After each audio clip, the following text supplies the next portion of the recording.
Glórias a Deus, aleluias. Estamos aqui a concluir mais um estudo da nossa segunda matéria do curso básico de teologia. Esta matéria, Cristologia. Tá?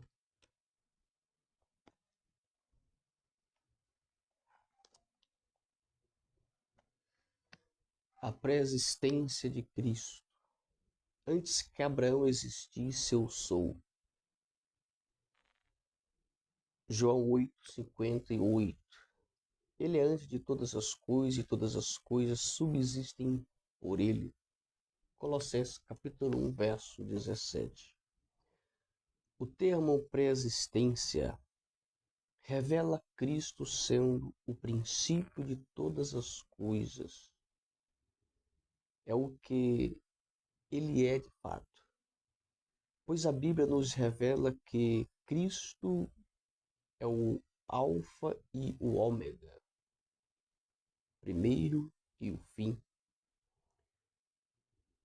Ele é o causador e não a causa. Ou seja, ele é o Criador de todas as coisas. Para nossa melhor compreensão, mostraremos biblicamente que ele é de fato pré-existente.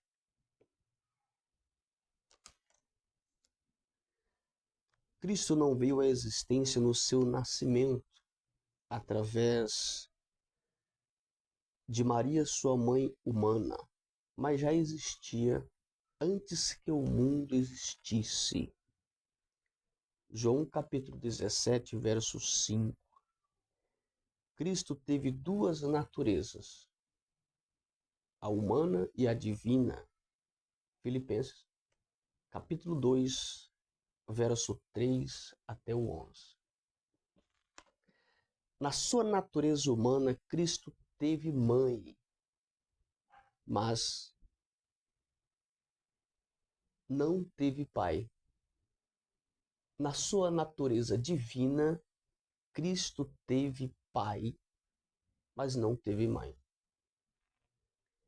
Não podemos pensar em nosso Senhor como sendo apenas Cristo histórico, nascido no ano zero da era cristã, e sim no Cristo eterno, antes de tudo e de todos. João capítulo 1, verso 1 a seguir. Filipenses capítulo 2, verso 3 ao 11. Muitos conhecem um Cristo histórico, mas o importante é conhecer o Cristo da história. Ou seja, aqui ele vai provar, estamos provando nesse estudo a existência de Jesus Cristo. Que ele é antes de tudo, que mesmo quando tudo começou a ser criado ou formado, Jesus estava lá. Né? Podemos ver isso lá na Trindade. Podemos ver, né, também o próprio João a testificar acerca desse verbo que é Jesus Cristo, a palavra encarnada, Jesus Cristo. Vemos também que na sua natureza humana, Jesus ele teve mãe, mas não teve pai. Mas na sua natureza divina, Jesus tem pai, mas não tem mãe. E o que é importante é nós conhecer, né, não a história de Cristo, tá? Isso não é um dos mais importantes, mas é importante, não deixa de ser de fato importantíssimo. Mas o essencial, ou seja, a palavra-chave, é conhecer o Cristo da história. Tá? A história de Cristo, mas a palavra-chave é conhecer o Cristo. Aqui já fala de algo mais complexo, mais íntimo, o Cristo da história. É conhecer de fato intimamente Jesus.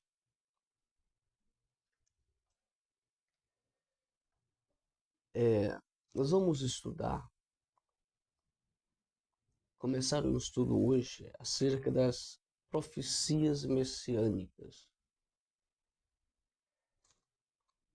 Biblicamente, existem centenas de profecias messiânicas. Para a nossa melhor compreensão, classificamos em subdivisões estas profecias. Número um, profecias do seu nascimento. Segundo as profecias, ele seria o descendente da mulher. Está em Gênesis capítulo 3, verso 15. Ele seria o descendente de Abraão. Está em Gênesis capítulo 12, do verso 2 até o 7. Ele seria o descendente de Davi. Nós vamos pesquisar na Bíblia Sagrada esses versículos.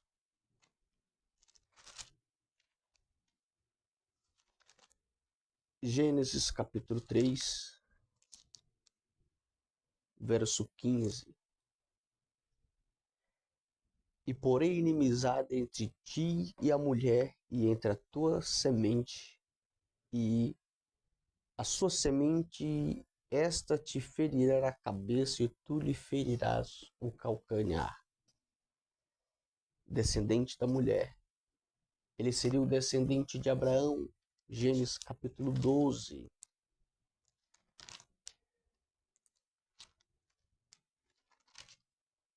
Gênesis capítulo 12, verso 2 ao 7. Ora, o Senhor disse a Abraão: sai-te da tua terra e da tua parentela e da casa de teu pai, para a terra que eu hei de te mostrar. E far-te-ei uma grande nação, e abençoar-te-ei, e engrandecerei o teu nome, e tu serás uma bênção. E abençoarei os que te abençoarem, e amaldiçoarei os que te amaldiçoarem. E em ti serão benditas todas as famílias da terra. Assim, partiu Abraão como o Senhor lhe tinha dito, e foi Ló com ele, e era Abraão da idade de 75 anos, quando saiu de Harã. E tomou Abraão a Sarai, sua mulher, e a Ló, filho de seu irmão, e todos os bens que havia adquirido, e as almas que lhe acresceram em Harã. E saíram para ir à terra de Canaã, e chegaram à terra de Canaã. E passou Abraão por aquela terra até o lugar de Siquém, até o carvalho de Moré. E estavam então os cananeus na terra. E apareceu o Senhor a Abraão e disse: a tua descendência darei a esta terra. Edificou ali Abraão um altar ao Senhor que lhe aparecera. Tá? Seria também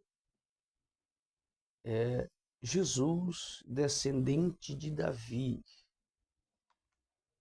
Tá? Há muitas profecias acerca do seu nascimento, da sua messianidade. Nós vamos ver aqui algumas delas.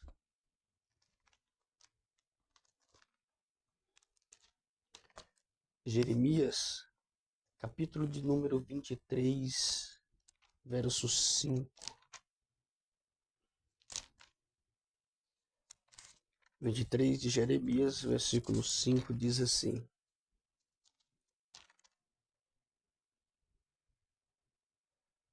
eis que vem dias, diz o Senhor, em que levantarei a Davi um renovo justo, e sendo rei, reinará e agirá sabiamente, e praticará o juízo e a justiça na terra.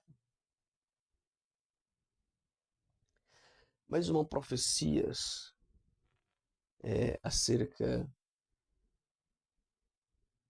né, da sua messianidade, do seu nascimento, Jesus seria gerado por uma virgem. Está em Isaías, é um dos maiores profetas messiânicos, livro de Isaías, capítulo 7, verso 14, que diz assim: Portanto, mesmo o Senhor vos dará um sinal, e eis que a virgem conceberá e dará à luz um filho, e chamará o seu nome Emanuel. Mais um das profecias, não são muitas profecias.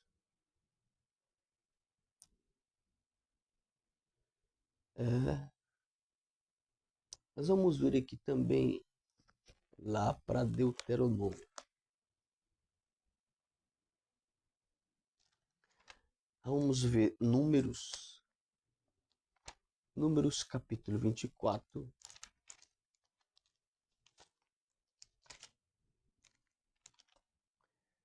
versículo 17.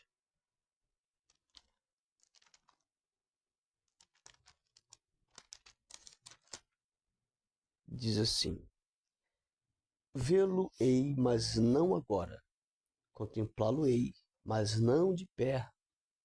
Uma estrela procederá de Jacó, e um cetro subirá de Israel, que ferirá os termos dos moabitas e destruirá todos os filhos de Sete.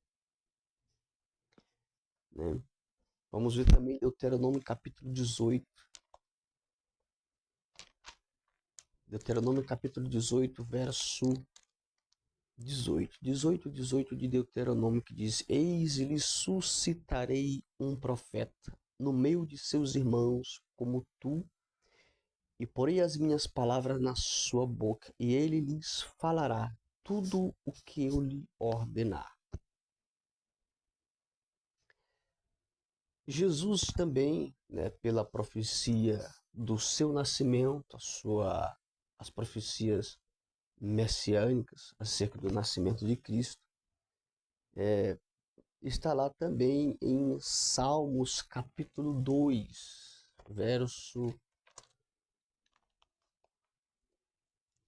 Salmo capítulo 2, verso 7. Diz assim: Proclamarei o decreto. O Senhor me disse: Tu és o meu filho, e eu hoje te gerei. Tá? Há muitas profecias acerca desse nascimento, acerca da messianidade de Cristo. E lemos aqui algumas dessas profecias. Igreja do Senhor. Então, o que? Vemos que Jesus, o Cristo, a sua preexistência, tá? Mas vimos aqui que, desde mediante ao Velho Testamento, como em Números, Gênesis, Números, Deuteronômio, o próprio Deus já avisava a Moisés, já avisava o seu povo acerca de um que ele iria levantar. Então, ou seja, Jesus, ele já existindo, não só a sua pré-existência, mas aqui nós vamos ver um propósito, tá? O propósito do eterno Deus Pai acerca para com a humanidade, tá? Acerca para com o seu povo. Aqui não era somente para o povo de Judá, tá? À medida que Deus ele não vê como nós vemos, assim como Deus, eu vou dar um exemplo. Assim como Deus está olhando para mim ou para você agora, ele está vendo tanto o passado, quanto o presente e quanto o futuro. Tá? Então, quando Deus ele começou a falar e a revelar acerca desse projeto, do seu propósito, né, que o Cristo iria, né, esvaziar de si mesmo, e ser como um de nós em carne, provar nossas dores, né, nossas dificuldades. Há muito tempo, irmãos, Jesus já estava alertando a nação de Israel, né, acerca dos seus projetos, dos seus propósitos. Tá? E vemos aqui, por que estudar isso? Porque é uma doutrina muito importante. Hoje, em nosso tempo, já desde antes, mas hoje a gente vê tanta doutrina que muitos tentam negar a segunda pessoa da Trindade. Muitos negam que Cristo ele ele não veio de fato. Muitos interpretam Jesus, o Cristo, como um profeta.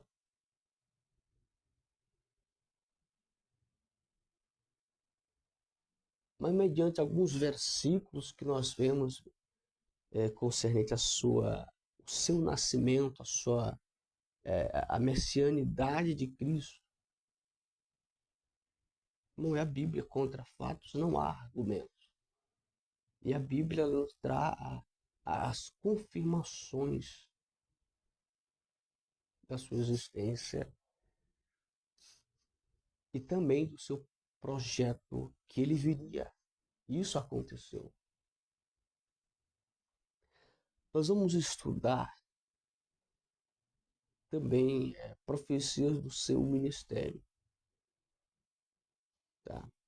Profecias acerca do ministério de Jesus. Aqui nós temos 7 profecias que ela vai falar acerca do ministério de Jesus Cristo. Eu quero citar algumas delas aqui, são 7. Escolhemos 7. Isaías capítulo 60. Vamos ver Salmos. Salmos 45.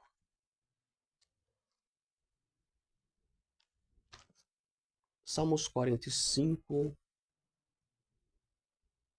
versículo 7. Tá? Profecias agora que vai falar sobre o ministério de Jesus. 45, verso 7 de Salmos, que diz: Tu amas a justiça e odeias a impiedade. Por isso, Deus, o teu Deus, te ungiu com óleo de alegria, mais do que a teus companheiros. Vemos também Salmos capítulo 78.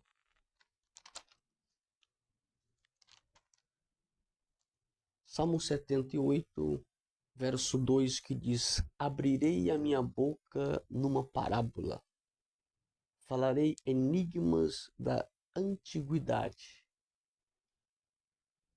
Tá? Ou seja, as profecias acerca do ministério de Jesus. E o ministério de Jesus ele é muito composto por parábolas. Eu creio que mais na frente, no nosso curso médio, nós vamos estudar acerca das parábolas de Jesus. Que parábolas eram, de onde Jesus ele tirou as suas parábolas. Mas aqui no capítulo 78, verso 2, já está o caminho sendo andado. Né? Uma boca profética está dizendo, o seu ministério será composto por parábolas e enigmas da antiguidade. Tá? No nosso curso médio, nós vamos entender de qual antiguidade veio essas parábolas, de onde veio isso. Tá? Nós vamos ver também Salmos 69. 69 de Salmos, verso 8, que diz assim: Tenho-me tornado um estranho para com meus irmãos e um desconhecido para com os filhos de minha mãe. Tá? Vemos também no Salmo de número 110,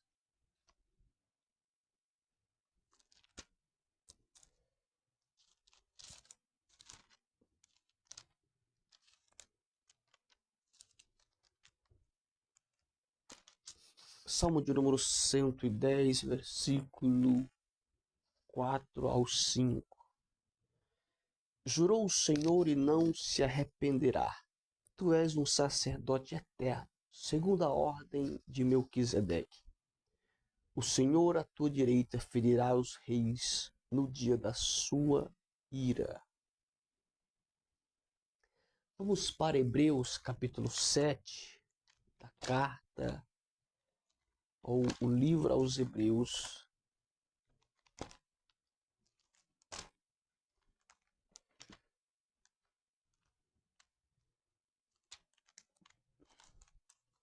Hebreus capítulo de número 7, que diz assim, capítulo 7, verso 17 de Hebreus, diz assim: porque ele assim testifica, tu és sacerdote eternamente segundo a ordem de Melquisedeque. Nós vamos ver também Hebreus, capítulo 1 de Hebreus, verso 9. Diz assim: amastes a justiça e odiastes a iniquidade. Por isso Deus, o teu Deus, te ungiu com óleo de alegria, mais do que a teus companheiros. Nós vamos ver também aqui João capítulo 7.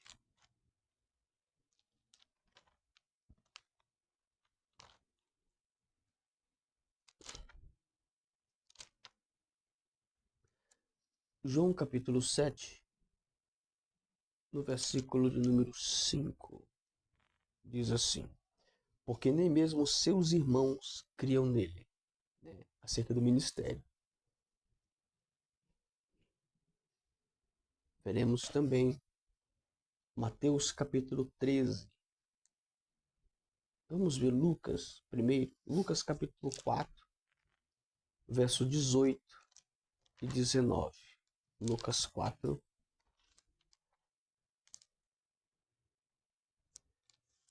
18 e 19, que diz assim: o Espírito do Senhor está sobre mim, pois que me ungiu para evangelizar os pobres. Enviou-me a curar os contritos de coração, a proclamar liberdade aos cativos e restauração da vista aos cegos, pôr em liberdade os oprimidos e anunciar o ano aceitável do Senhor.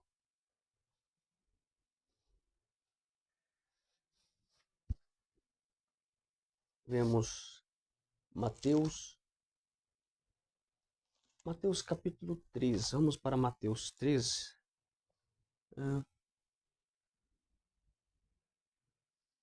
Mateus 13.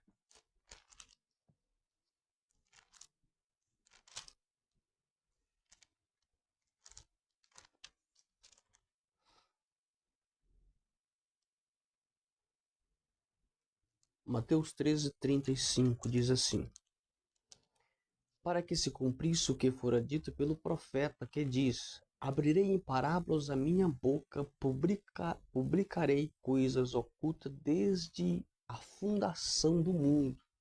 Lembra que Salmo está dizendo?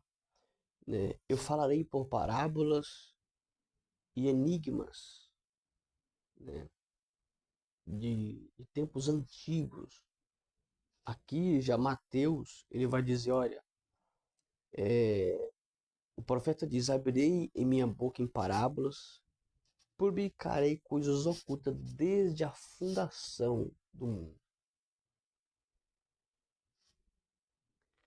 Mateus também, capítulo 27, muito interessante, que diz assim do capítulo 27 de Mateus, do versículo 9 e 10.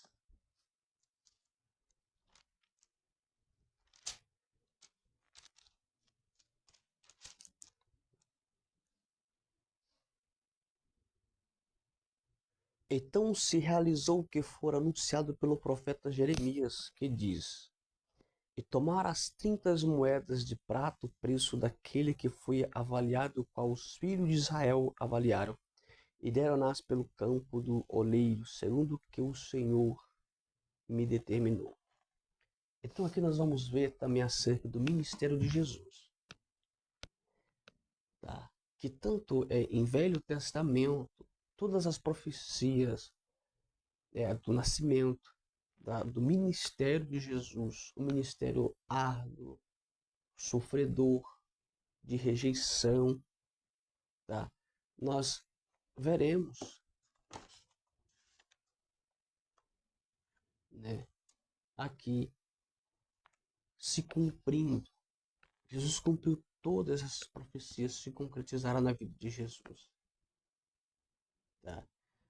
Porque muitos, isso é um ensinamento, tá, irmãos? Isso é um ensinamento, um curso, mas não é porque o ensinamento nós vamos fazer menção de executar algumas instruções que o próprio Espírito Santo nos dá dentro do ensinamento, tá? Jesus foi um dos mestres, acho que o maior mestre de Israel, mas foi o único mestre que se destacou pela sua humildade, simplicidade, né? E não foi só por fazer prodígios e maravilha, alimentar o povo com milagres,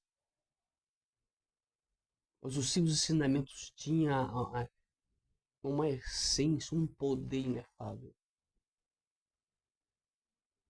Ele se destaca também por isso e também pelo seu ministério de rejeição pelos seus próprios irmãos, tá? E de traição, né, por um dos seus próprios discípulos. Que vemos aqui profecias, né, lá do Velho Testamento se concretizando aqui no ministério de Jesus. E eu termino este vídeo dizendo a você que cumpra o seu ministério. Eu falo para você aquilo que Deus, pela boca de Paulo, falou para Timóteo. Cumpra o teu ministério. Timóteo era um pastor. Mas Deus disse para Timóteo, olha Timóteo, pela boca de Paulo, Deus disse, olha Timóteo, cumpre a obra de um evangelista, o dom que foi entregue a ti pela imposição de minhas mãos, ou pela mão dos presbíteros da igreja. Temos dons espirituais, dons ministeriais. E não é porque nós exercemos ou executamos algumas funções dentro de uma instituição religiosa que vamos parar o nosso dom. Vamos ignorar a ferramenta que Deus deu. Pelo contrário, vamos honrar o dom que Deus nos deu. Vamos honrar essa ferramenta. Seja a palavra, seja o ensino, seja a música, o louvor, seja o que for. Execute o que Deus confiou a você. Honre ao Senhor Jesus com essas ferramentas. Porque dentro deste ensino, Jesus ele cumpriu, executou o seu ministério.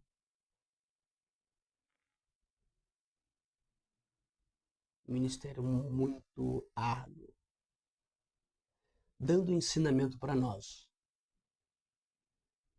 que na nossa vida espiritual e nossa vida ministerial, no chamado a qual fomos confiados e elegidos, não é um ministério fácil, é um ministério de poder, de unção, de autoridade. Mas é também é ministério de desafios. Tá? Eu vi ontem uma pequena ministração, essa ministração falava que aquele que busca fogo de Deus, ele tem que suportar o vento, porque o fogo não se acende sem o vento. E para o fogo ficar aceso, tem que suportar o vento. O vento tem que vir, é necessário o vento. Eu achei interessante. Eu fiquei meditando nisso e é uma realidade. O seu ministério tem que ter fogo, tem que estar aceso. Temos que honrar Cristo. Mas o vento tem que andar. O vento tem que estar soprando. Que você possa cumprir o seu ministério. Que você possa honrar o Senhor executando o que Deus confiou a você. Termino este vídeo dizendo que o Senhor, Ele te honrará muito mais. O Senhor, Ele nos renovará. Renovo de poder, renovo de unção, renovo de graça. Que Deus abençoe a sua vida no nome de Jesus.